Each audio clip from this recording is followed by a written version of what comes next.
The show that looks at movies from a male point of view. Alright, so we just finished up Masters Universe. You know, I love the title, but the movie just left me limp. Your first time. Yep. My second time. I saw it in the theater because I wanted to support it. Usually I don't go to the theater a lot, just see things at home. But I was like, if I'm going to go to the movies and put a little bit of money in something, it's going to be He-Man. So we both kind of grew up with He-Man, right? I have been waiting for like a real live action adaptation of He-Man pretty much my whole life. There was the Dolph Lundgren one. I never really considered that, like, I never really felt like it was a He-Man movie. You know, I mean, Skeletor was super cool in that one. Yeah. But it was, you know, it's a little weird. The whole thing where they come to Earth. Yeah. And it's like the whole thing's low budget. High school. So it's like, yeah, everyone's, you know, Courtney Cox is like, I gotta get out of this small town. You know, and Dolph Lundgren was kind of terrible. Yeah. Like, I love the guy, but English was not his first language, you know, and his accent and everything was just terrible. So I was watching something about that, and it was so bad that the producers, they wanted to dub his whole voice. But it was like his contract wouldn't allow that. So he just came in and tried to redo it. So doing all these takes, right? But in the end, it was just not good. He's like, so, tell me, why are you so important to Skeletor? Now, why are you so important to Skeletor? He's like, terrible, you know? It was like, terrible. But, you know, for like, if I watch it right now, I'd probably have a little bit more reverence for it. But, you know, waiting for like a He-Man movie, it's been a long time coming, man. Like years and years and years. And I got to the point where I'm just like, I just love what I love about He-Man. I'm not really wrapped up in what more I can get out of it. Yeah. You know, I still watch the cartoon. Like, if I'm just chilling, I'll just kind of put it on, either on my front room, on my CRT TV, or I'll throw it on in the bedroom when I'm falling asleep, something. Holds up really good, man. I love it. But it was caught, like, in like development hell for, like, probably a good 15 years. Like, I remember keep on reading about it, and had a director, then they had these other two directors, and they had cast it already too. Like, it was already cast, and initially they were putting like Sacha Cohen as Skeletor, which I didn't really mind because I mean that guy can kind of do anything. Yeah. I was like, okay. Some other dude, a little bit more like of a dark skinned dude for He-Man. I was like, I don't know who this guy is, but he was some soap opera guy, and I was like, okay, I don't know. And then this one with Amazon finally took hold. It's like, this is going to really happen, you know? And I was like, okay. But still kind of containing my expectations and excitement. Because I didn't know what they were going to do with it, you know? So, and they kept a lot of it under wraps. Like, I didn't see anything about the movie, like, just until it was about ready to come out. I remember seeing, like, the first previews, and I was like, okay, that looks pretty fun. You know, looks like I might get into it. Yeah, I thought so too. Yeah. But I still was kind of like, well, we'll see. Because I also saw that some of the first things that were leaked were people watching him film in the city. And I was like, oh, God, are they on Earth again? They're not coming back to Earth, are they? You know, I was like, no, we need to be on Eternia. So, but I took my kids to go see it, and I was still kind of nervous. And from the very first kind of frame, I was just like, okay, how's this going to go? And then as I eased into it, I was more and more pleasantly surprised as it went along. You know, I was like, okay, this is pretty good, you know? And then just getting into it. Yeah. And I don't know, all the way up to the end, I was like, okay. Let out a like sigh of relief and kind of went, like, as far as the He-Man movie goes, if you're a He-Man fan, it's pretty much anything and everything you could want. Pretty much. Yeah. In a He-Man movie, not everything, but from where my expectations were, I was just like, okay, yeah, that really checked a lot of boxes. Absolutely. Yeah. And you just watched it 2 nights ago. Yeah. So how'd you feel? It surprised me. I wasn't sure when the Earth parts, but it all came together nice, and it had all the characters I remember, and I liked it. I enjoyed it a lot. It was very cool to see it. It felt like I was watching the cartoon again. In a way. Yeah, that's what it did feel. It did feel like a cartoon. Yeah. So it definitely had a nod to a lot of things, even things that I I'm not familiar with. Characters I hadn't seen before, poke fun of itself a little bit, not to try to take itself too seriously. So, like when he's like talking to people, it's like, you're Fisto. They're like, because you fist people. that was funny. Yeah. When he was naming them all, that was really funny. He's like, Rams people, and I fist them. Yeah. He's like, sorry.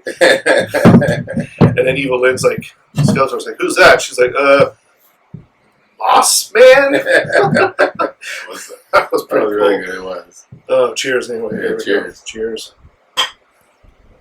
This thing is like huge. I have one beer in here and it's going to here. Wow. Like that's 12 ounces right there. I guess if I can get it. Yeah, but it was awesome. It was awesome. I was a little bummed out at the end there when Cringer didn't have his gear on. Oh yeah. And then after the end there when they showed it, that was pretty exciting. Yeah. Like, well, I was bummed out at Cringer first. was like, he's like, oh, definitely next time I'm gonna have armor. Yeah. And then they had sort of like a not post credit, but at the very end, he had his battle armor and all that. And that was awesome. So I was a little let down before I saw that. Yeah, but even out of the whole thing, just like really flowed. I do feel like if you don't know anything about He-Man, you can have fun with it, right? But you're also gonna be kind of lost. Yeah. Like it's just, I don't know. I think you do need to understand something about He-Man or have some experience with it before you see it. Yeah. To enjoy it more. Yeah. But even then, like a lot of people, or some people that we watched it with the other night, or whatever, or some of the reactions I've seen online too, they don't know anything about He-Man, but they had a good time with the material. I mean, how can you go wrong? You got monsters and heroes. And All the characters fit their names. Flat Top had a flat top. Prune Face looked just like a little prune. hot chicks and dudes in loincloths and all kinds of cool shit. Talking animals and all that. So I don't know. You can't really go wrong. It was neat for me because I haven't seen it much since I was a kid. I watched it a lot when I was a kid, and I had all the characters, but I haven't watched it much in between. So it was kind of like reliving my childhood in a way, It was cool.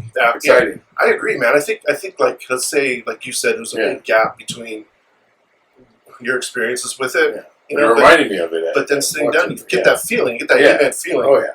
They definitely went for that, which I loved. I was afraid they were going to try to ditch all that. Yeah. Kind of create their own thing aside from the cartoon, but they went full cartoon on this thing. It was almost awesome. full cartoon. Yeah. It was silly, fun, adventurous, but then the action scenes really hit hard. So people actually died. Moss Man got killed. Yeah, Moss Man. Yeah, that was shocking. Come on, you can't kill Moss Man in like 5 seconds. And then like the sword fight scenes or whatever, they had real consequence. Yeah. So I don't know. I thought that was super cool. And then you had that one guy that you mentioned that I remember from the first one that they tried making. I don't remember his name, but the one weird guy that was same character was in the first one. Oh yeah. They had the. They had remember two. his They name. had one. I don't know if it was one guy was Blade or something, and the other one. They had two that were made for the first movie, and then they were in this one as well. And then they had Dolph Lundgren. Yeah. And it was cool because they were kind of doing the pass the torch thing. Yeah. Where he's like, "Kid, you're in my spot." Yeah. He's like, "What?" And he's like, "Oh, how do I get jacked like you?" Whatever. And he did the whole good. Was it? How's it? Is it Good Journey? I forgot how to do it. He's like, "Good Journey," and they did that throughout the movie. Can you tell me that again? No. Yeah. You're on your own. So you got to see Dolph Lundgren. And he actually sounded a lot better. He didn't sound cheesy. He's like, he sounded good. But passing the torch, which was super cool. Awesome. Yeah. Because everyone still has a love for Dolph Lundgren and what they attempted to do with that movie back in the 80s. But special effects were good. They were, borderline either really good or a little campy and fun. Not super serious. Light, very bright colors and all that. And you got introduced to pretty much all the characters. I mean, you had Fisto, you had Ram Man. They were kind of like the main dudes. Mackinac, and he went like full Stretch Armstrong. That was an awesome. I love that guy. I was surprised, because the toys this goes up and down. Yeah. He was just like wrapping himself around people and all that kind of stuff. And I kind of wanted to see more of him. he seemed interesting, and they had him quite a bit, but he didn't do too much. He didn't do too much. Yeah, he was cool. Got another guy. I don't even see which I have him. I forgot what his name is because he's not in. I don't have him out here. Well, they had, I don't remember his name, but they had this dude here. Yeah. No, it was kind of a reptilian-looking dude, and he's like, in whatever this guy is. And I know they have I think I want to say the toy of him has a little slither tongue that comes out when you roll his back. Yeah. You know, I think that's the one. Yeah. Yeah, I don't have him out here, but I forgot what his name is. Anyway, that character, my toy line of him, because all these toys do something cool. Yeah. Like they're like bomb toys, and for how old they are, they still function. Yeah. Awesome. It's crazy. But yeah, he has a little wheel on the back, and you do that, and it goes tongues in and out. Super cool. That is awesome. Mm-hmm. But yeah, so this particular movie starts out with Adam just kind of giving a background of what his story is, and starts off on Eternia during an attack by Skeletor, right? Skeletor wants to steal the Sword of Power. He wants to dethrone King Randor, right? Mm-hmm. And he kind of does, you know. So you get a pretty good introduction to Man-at-Arms, right? Doing some training, and you get an introduction to Tila as a kid, and then you get an introduction to Skeletor and all that coming in, kicking people's asses and whatnot, and pretty much enslaving everybody. And Adam escapes because there's a sorceress, right? So she sends him in that portal with the Sword of Power. Mm-hmm. Pretty cool. So some of the things I don't know, though, is I know that originally with He-Man, the action figures, Skeletor had half the power sword and He-Man had the other half. And you could snap them together. So it was supposed to be like whoever could get it joint together, you know, and then they would open the castle right here, right? You would push this in and it would unlock the castle door. So they kind of did away with that in this, and even in the original He-Man movie. They just kind of straight up have a sword of power. Yeah. And according to this movie, there's been multiple people who wield the sword, right? So it's not just He-Man. Not just him. Yeah, it's just like... It's like he's a descendant. Right. Or whoever it chooses, right? Like, it's gonna... I mean, we've seen a lot of movies like that where it's like it chooses you, you know, and it'll help you, guide you through things and whatnot. So he's on Earth, and he loses the sword like a bitch, like right away, right? So that kind of sucked. That sucked, yeah. And now he's stuck in human resources, and he's not delusional, but everyone thinks he is because he talks about how he used to live on Eternia. And showing everybody the picture. Yeah, showing pictures that he was drawing and whatnot. He was trying to hook up with some chick at a restaurant. She's like, what? You know what? Are you crazy? And then he had that kind of quirky roommate, you know, that had a little kind of comic relief. That was pretty good. I thought that he might get a little tiring, but he was actually pretty good. Yeah, he was cool. Yeah. So he ends up finding the Sword of Power at a comic book store or whatever, a collector's store. Not sure why. I mean, because you left it 15 years ago, fell into like a lake. Yeah. Now it's in the hands of like a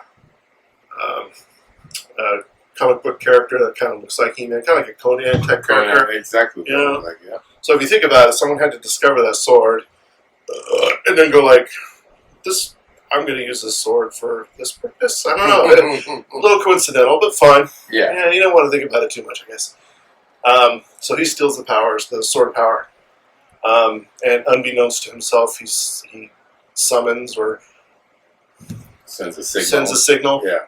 And then you got Beastman come down, and he looked great. So the whole stuff on Earth is pretty short. Yeah. You know, they don't bore you with it. It's like you kind of get over with because they know you don't want to see Earth. You want to see Eternia. Yeah.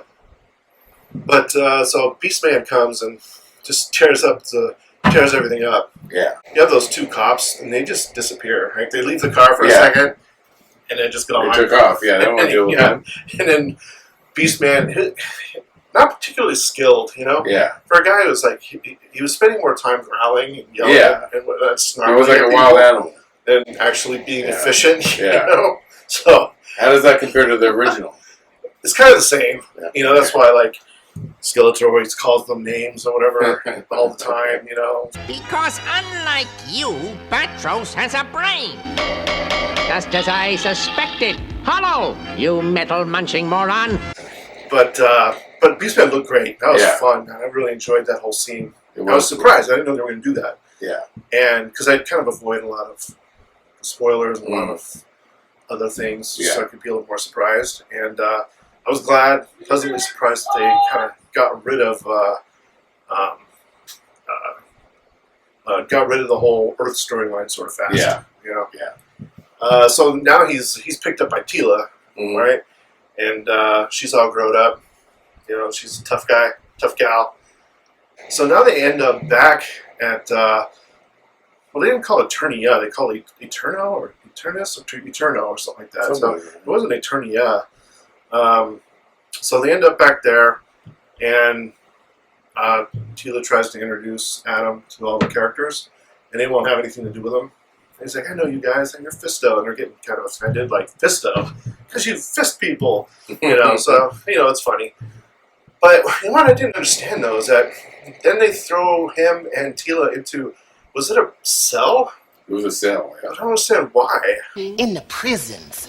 I'd like to see more about them old sweaty men's all together in them tiny little cells with no one to turn to but each other's. They didn't really explain that. Is it because they don't know who Adam is and she defied orders or something? Well, I think they don't trust him. Well, but what about her? They didn't think. Yeah. I didn't understand it. They must have cut something out because it's like just all of a sudden they're in a cell and it will make a whole lot of sense to me. Yeah. And then her dad, Duncan's there. What's he doing in there? What's he doing in prison? He's like man at arms. You know, so he's drunk and whatnot. And then they have Roboto in there as a maid. It's been reprogrammed to just like clean cells and stuff. She was pretty sharp though. But it was kind of funny. It's like she's got this big robot, and not sure what the role is, but there's only one person in that cell. It's like it's like mopping and shit, you know. So I don't know. Some of it you just kind of have to take. You just have to. Your suspension of disbelief has to be in overdrive. But it's a lot of fun. It was. I feel I'm going to watch it more and more. I might actually. I'm definitely gonna watch it. I might hit the little 10-second skip button though whenever Man at Arms is on there. I'm not throwing any shade on the actor. I really like him, right? But I don't know, man. It just even if he was just standing up, loading a weapon, doing the same thing, at least it'd be interesting. Yeah. But he's either sitting down or he's looking at a flask or he's thinking. It just stuff was boring. Well, it's funny because it's almost like it's almost like he already passed the torch on, but yet he wasn't himself anymore. Yeah. Because she was awesome. Yeah, she was kind of taking over. Yeah. Dad, you can't do this, you can't do that kind of thing. But it didn't show that happened really, and he was a mess. Oh, do you know one thing that I didn't like? I didn't like that they killed the king. Or not. I think they thought they needed it to move the plot forward. Yeah. He made a little bit more like gusto, inspiration. But I don't know. I don't think they're really. What? Yeah. Plus, he's the one who killed him. So it's like the fight was kind of docile, and then He-Man like shot his super juice up into the mountain, into the rocks, and the rocks came down, and then crushed his dad. Yeah. So really, He-Man killed his dad. Yeah. It's just kind of like I don't know, and then he goes to like the cell. And again, everyone's in the cell and just kind of standing around, right? The cells are weird. Maybe they're different because they're on Eternia or Eternia, or whatever they call it. Maybe they're just different than other kinds of cells. I don't know. But, so he goes to the cell and his mom's there. But not really. She has to make that kind of dramatic entrance where she's like hanging out in the back. She's taking a shit or something, right? As if they didn't know this huge battle was happening out there and her son was there. And she's just kind of like, oh, he's like, Mama. He's calling Mama. She doesn't even respond to it. Like her husband just died, right? Yeah, it's like she expected. She just didn't really respond to it at all. And then, and then Tila's like, "I found your friend." And then, fucking Battlecat comes around the corner. Where's he? What's he doing? It's like a multi-room luxury spa jail. Right. I think they keep introducing to people around the corner. And around this corner, it's your mom. Yeah. Now that you've had time to grieve, here is Cringer. And he comes on. He's got. I like that they use kind of that voice and all that, kind of similar to the cartoon. Kind of a wimp. Yeah. You know? Well, they did, but I felt like they could have made him a little more. Like in the cartoon, he was a lot more wimpy. Oh, he's a total man. Yeah. He doesn't become Battle Cat until he shoots him with the sword of power. Yeah. And then he's like, "Fuck yeah!" And it's all buff and all that. And then they crash land. They crash land like in some like valley or something like that, right? So they're all starting to get to know each other now a little bit.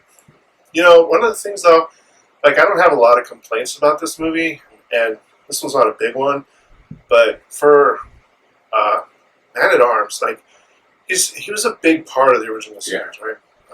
In the beginning of this movie too. But they just, I don't know, they just kind of like, I don't know, he kind of got disappointing sort of fast. Like I don't really believe for a minute that Man-at-Arms is going to be like drunk on the floor. I think he's always going to be ready to go. Yeah. Because the king and queen is still alive. Yeah. So it's like he would be probably fighting to free them or do something. He wouldn't be sitting in his own vomit. Yeah. But I guess that wouldn't help move the plot along, but I didn't really understand that. And then I didn't really like all the pep talks he was getting from everybody. To me, it's like the movie kind of stopped. Like, so it's almost at a point where it's like you can get up and use the bathroom or something because they had to stop, and they would never move. It'd be like you sitting there and be like, "So let me drop some wisdom on you," and you're just like, "Okay."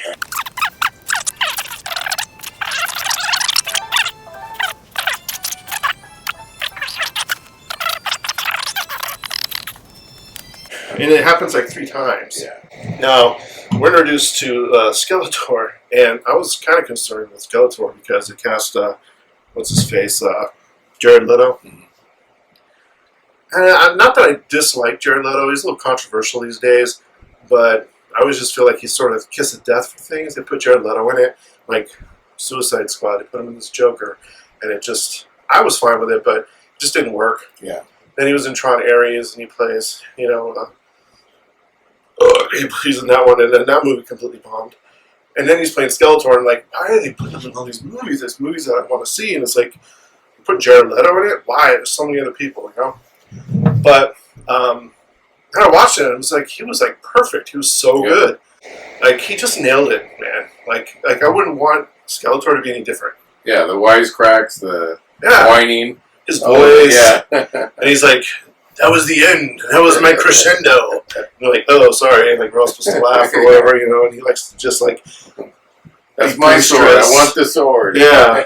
So, and he's insulting people, like you said, and he's like, choking Evelyn out and whatever. And I don't know, he was just super good, and he's like, he's kind of got that slightly homoerotic stuff towards He-Man where he's like, oh, those thighs and those big busting, bulgy, muscles. Like, what? So he was into He-Man a little bit. And let that little hair get naughty and say, hey, this is me. Here I am. See me, love me. And then they had that whole scene where He-Man's having sort of like not a flashback, but like they're putting him in his life to show him what kind of a tool he is back on Earth. He was just not a very promising person. Yeah. And Skeletor's playing like all those bits, he's playing like the guy in the office. And he's like, hey, what do you do here? So human resources.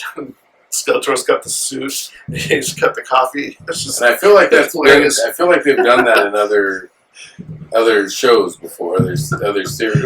This is a movie, but I feel like I've seen them do that before. I don't remember. They have like 100 and some episodes, so I don't know. They might have.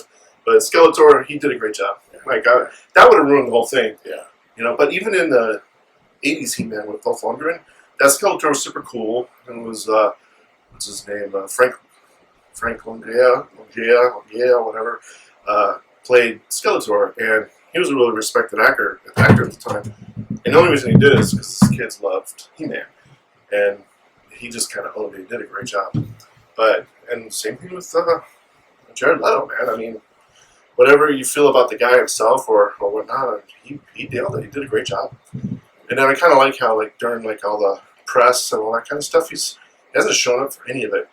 It's kind of like he just kind of wants Skeletor in that what he did to just kind of stand alone because you don't see his face. Yeah. So, but on the set, he wore the suit, and then he covered his face in blood just to make him a little more creepy. So when he's delivering his lines and whatnot, but you never see his face in the whole movie. So, although I thought we were gonna see him because Skeletor's origin story is Keldor, the half brother of Randor, and I thought we were gonna see him play Keldor, which may happen if they do another movie. Yeah. I just kind of figured that's why they picked him, because he could do both parts. But they didn't have any Keldor in this one. It was all Skeletor. And it worked, man. It's really good.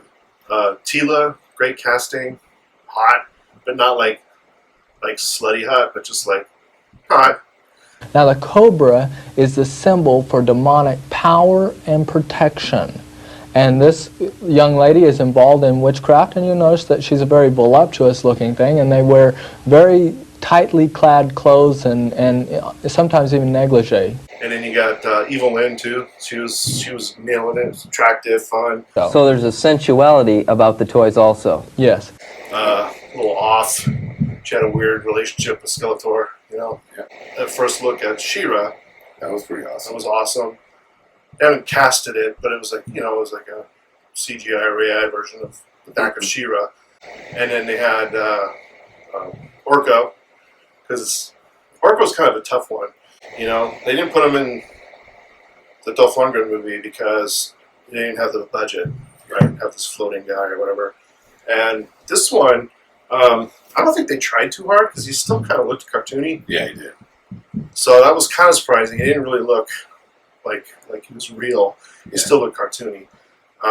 It's fine, but it was just what I was expecting. I think it was just to make everybody happy to see him in the end. Yeah. I don't know if it'll look like that in the sequel if they do one. Or they're supposed to do one, but if they do, it'll be interesting to see if they keep the same design.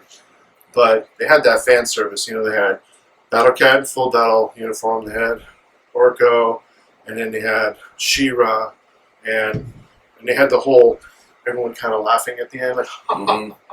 Or they cut the Battle Cat. And he's like, oh, Cringer. He's like, what the hell's happening right now? I'm like, so just like the cartoon. Yeah. Well, They're remember hiding the change, right? Yeah. where he's like, on today's episode, and it's like to teach you a little bit of a lesson. It's funny. Yep, it was pretty cool to see She-Ra there. Did you watch a lot of She-Ra when you were in there, or was it mostly He-Man? Mostly He-Man. Mm-hmm. I think I probably saw one, maybe a couple, or parts of. Well, the thing is, if you were watching He-Man at the time, you would have blended into She-Ra because it was kind of like it just took over the same time slot. And He-Man was in a lot of the episodes anyway. Even the first couple, he's like, it's more about He-Man than She-Ra. Yeah, because I remember them being blended at least a couple times, right? Oh, yeah. Yeah, pretty much through the whole thing. It's kind of like it's both their shows. A little more emphasis on She-Ra, but He-Man's definitely there. So I used to watch He-Man every day after school because it was the very first cartoon that was ever syndicated. So it was on every day. So it was on Monday through Friday, I guess 3:30 or something like that. So I'd get off the bus and then I'd go over to a friend's house that was on the way to my house and watch He-Man like every day. So it was just like, it was sort of my thing. Yeah, it was exciting. I remember always being excited to see it and playing with all the characters. Yeah, I have some of it here. Most of it's in the garage. He-Man video disc. Lunch pail for sure. And this is a Christmas one where he's got a Santa hat and sword powers, the Candy King. Now, like how they have He-Man and Skeletor, they're both holding the toy versions of themselves, and the little mini ones. That's cool. So just to be kind of fun. Tila and Battle Cat. Mm-hmm. Yep, I have a Cringer and I have a Skeletor, but I think it's a newer Skeletor. I have a bunch of different ones. That's Battle Armor Skeletor. So they came out with Battle Armor after a little while where, it looks like their regular armor, and then when you tap it, it flips. Flips, yep, I remember that. The battle, like it's got scars on it, all that kind of stuff. So that's super cool. I remember having those too at some point. So we were at the thrift store today, and I like to pick up albums. So first I found this one, right? So James Bond record for $7. Then I found this. Oh, that was cool. He-Man record. So that was like a no-brainer. I'm like, hell yeah, I'm buying that. So I don't have one of these. I've seen them online, but I've never seen it before in person. what it looks like. That's awesome. It's color on both sides, huh? That's good. Almost doesn't look played. I don't know. 1983. It's old. I don't know what's on it.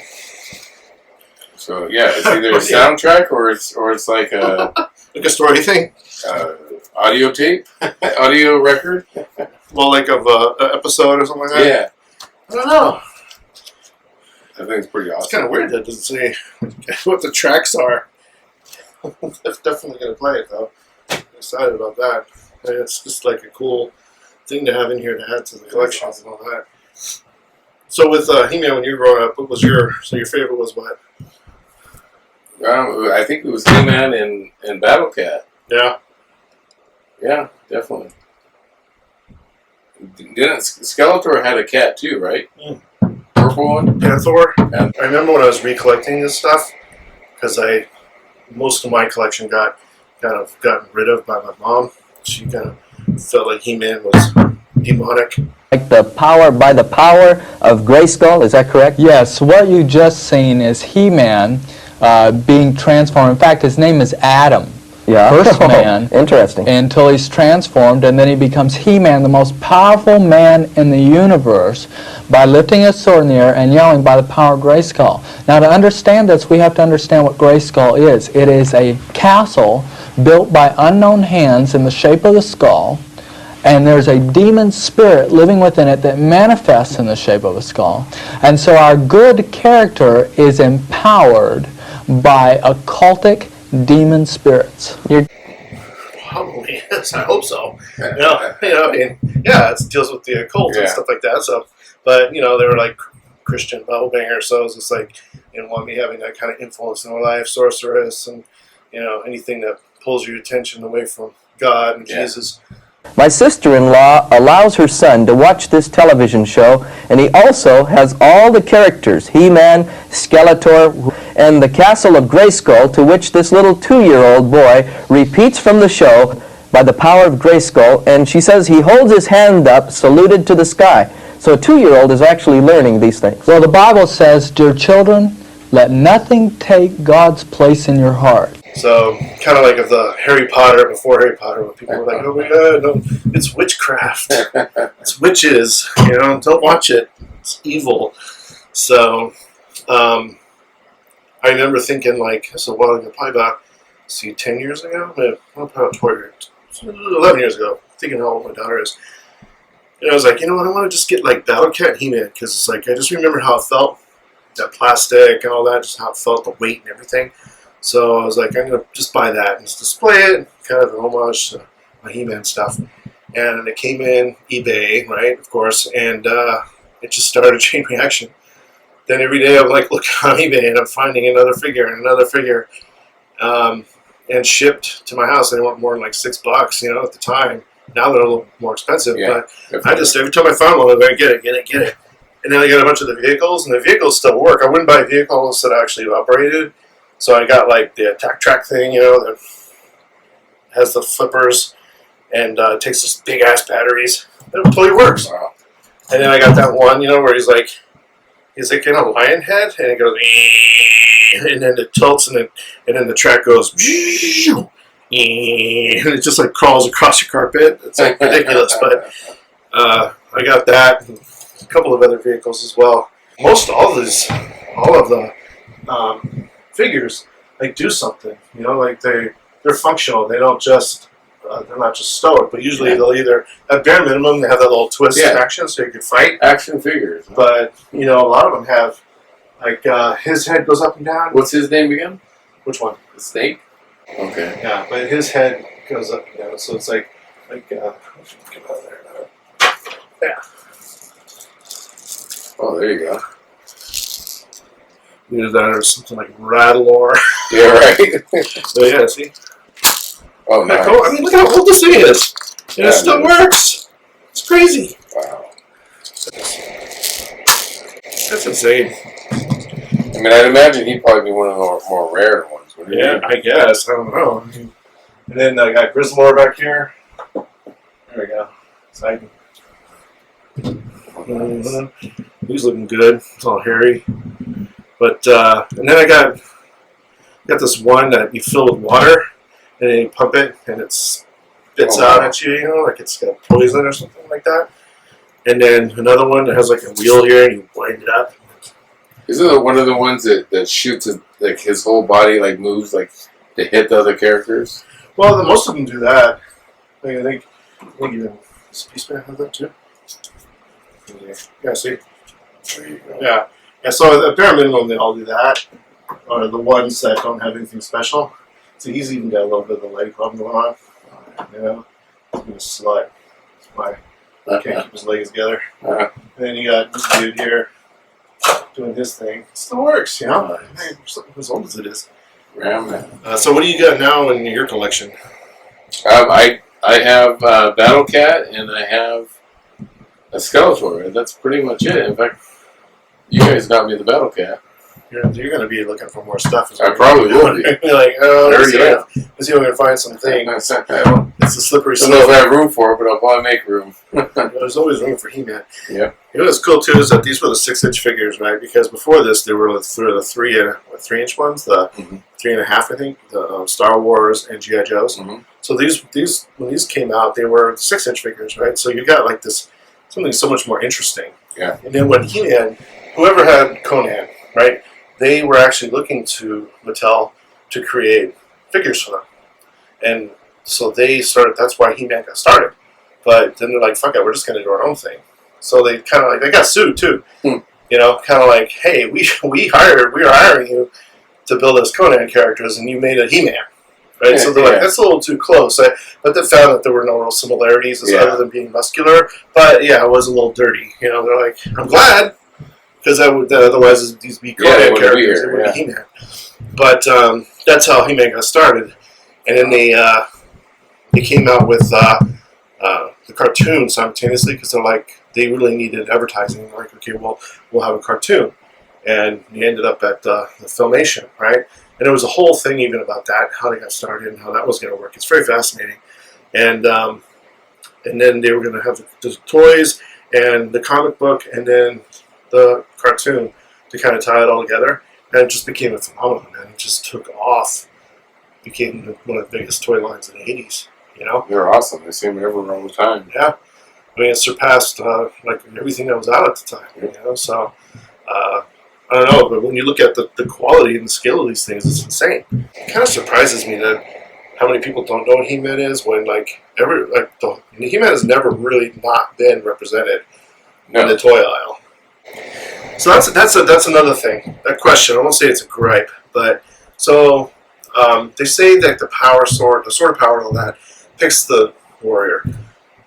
And they have He-Man as Adam when he's a kid, and he's just kind of fucking around, right? He's not really taking things seriously, and his dad's kind of a dick. They really don't have any tender moments with his dad. No, his dad's right? Until He-Man kills him. Yeah. So it's like, they don't have like those moments where it's like, oh, you're my dad and all that. So his dad just like kind of beats his ass, right? He's trying to make him tough, right? So he takes off. I don't know what the fuck was I going with this? He-Man, okay. So then he's back on Earth and he's kind of a wimp, but he's really obsessed with swords, you know? But I almost kind of wanted to see him like training or something, right? Like, because when he becomes He-Man, he's just all powerful, all of a sudden, right? But and courageous, and he already knows how to fight and all that.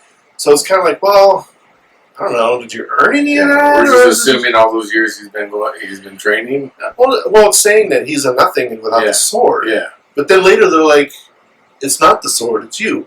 Well, what the fuck is it then? Yeah. Because one minute he's a total puss, doesn't know how to fight, and then the next second he's He-Man. All of a sudden he knows all the moves. He's crushing everybody. But then he gets killed, kind of, and they're like, it's not the sword, it's you. And then he gets up and he just full on, he gets the sort of power back together again. I just kind of feel like I wanted to see him be more courageous, because in the TV show, Adam's a bit of aloof, but it's a show. Yeah. It's kind of like it's exactly like actually like Batman in his alter, or not his alter ego, Batman's alter ego, but as what the fuck's his name? With Batman, Bruce Wayne. Oh, okay. Bruce Wayne. Right. So you got Bruce Wayne. Then he has his alter ego, Batman, and Bruce Wayne kind of acts like a buffoon and a womanizer, and he's like, "Oh, I'm rich," and all that kind of stuff, right? Just to kind of keep the idea that he's actually the Cape Crusader at bay, right? Even if it kind of hurts the people he loves, right? He's like, "Oh God, everyone thinks I'm a dick," but he has to keep it up. So in the cartoon, it was like that. Adam's totally aware that he was He-Man and all that, of course. Cringer knew, and Men at Arms knew, and Orko knew, right? So I just feel like in this one, he was not capable of anything until he became He-Man. Yeah. So for that, I was kind of okay. Well, yeah, because I'm looking at it because I think Tila was kind of getting all hot and horny a little bit for a second, and then he got put in the friend zone. You know that, right? Yeah. So, I mean, at least you could do is put out, right? I mean, come on. What else is she doing, right? It's Adam. She owes him something. So I just feel like he would have been more of an attractive person if they would have showed him being courageous as Adam too. Yeah. But then when he needs something that's like the big time, then he turns into the Batman, aka He-Man. Yeah, cause I don't think him, when he wasn't He-Man in the cartoon, he was a little tougher than that, at least, right? I mean, he wasn't. Yeah, I mean, he wasn't.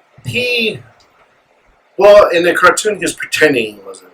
In this one, he really wasn't tough. Yeah. Until he wielded the sword. So, and then at that point, I'm like, well, I don't know. If I was like around someone and they were like a super dog, and then she's like raised a sword and she's super hot, I'd be like, you still got to deal with the dog all the time, you know?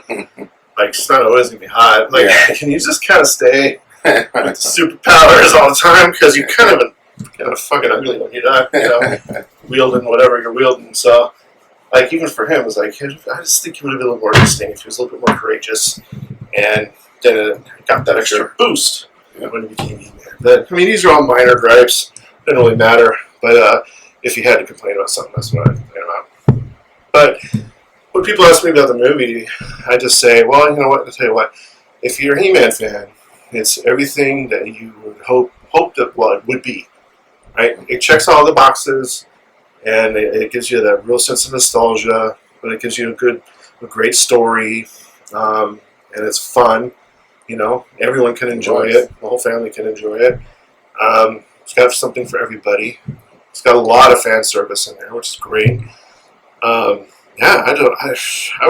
was awesome. I was just totally stoked. I remember leaving the theater just being like, damn, which was great because I was really afraid I was going to leave the theater and be like, damn, just kind of depressed. It would have put me on a spiral. You know what I'm saying? So I wasn't sure, but it was awesome. I can't wait to watch it again. Yeah, I know. I was looking over and you're like this, like, right. Like totally zoned out here. What the fuck? Yeah. Oh, you know what else it was just got my poster, and I was like, that's right. Like, they had some really cool self-aware moments in that thing where they had music from Four Non Blondes, which is a throwback to the meme of what's going on. I'll show you, but it was a popular meme back in the day. Then they had the Queen songs from Highlander, and they even said like, "Oh, what are you, Highlander?" Which is interesting because they're doing a Highlander remake right now, right? And Highlander is like one of my favorite all-time movies. So I was just like, to have them sort of nod at that too, like, "What are you, Highlander?" And then use the Queen music. When I remember hearing the Queen music, I was like, seriously, they're putting that in this movie too? That's cool, I mean, I'm all for it, but I just thought it was unusual. Yeah, it was an awesome movie. I can't wait to watch it again and get my kids to watch it. I'd love for the younger ones to watch it. I think if we get them to sit down for 5 minutes, they might like it. This has got to be like a 36-ounce fucking Stein. Yeah. I can't even get to it. Told you I'm not a Stein guy, but that thing's awesome. Oh yeah. All right. Well, cheers. That's it, man. All right. This has got to have some kind of a message to the children. Oh, definitely. It says you can be demon possessed and still be good.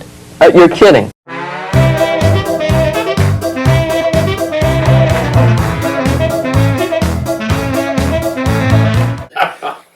So, did you take a shit?